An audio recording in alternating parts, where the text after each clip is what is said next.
What's up guys, and welcome to the 14th tutorial of programming in Java using Eclipse. And in this tutorial it's all about the break keyword. So without further ado, let's start the video. Okay, the first thing you go do is go to the src package, click on new, then go to make a class and name this test again. Click this, go to finish, and then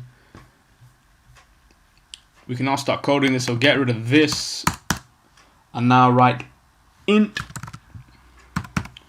square brackets, and then we can say numbers equal curly braces 10, 20, 20, 30, 40, 50.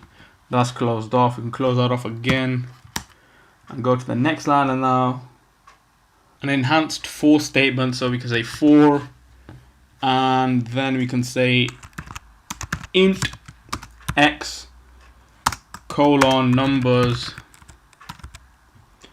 and then curly braces, and then say if x equals 30, and we will have it break,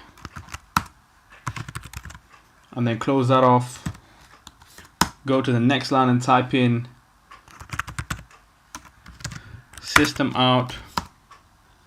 In this we can just put in x and we can close that off, and then we can run this and see what actually happens.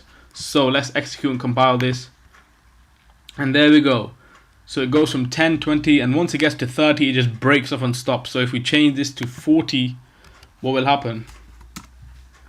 So execute that again. So 10, 20, 30, by the time it gets to 40 it breaks off. It doesn't even go to 40. Alright, that's it for this video. I'll see you guys in the next tutorial. Thanks for now.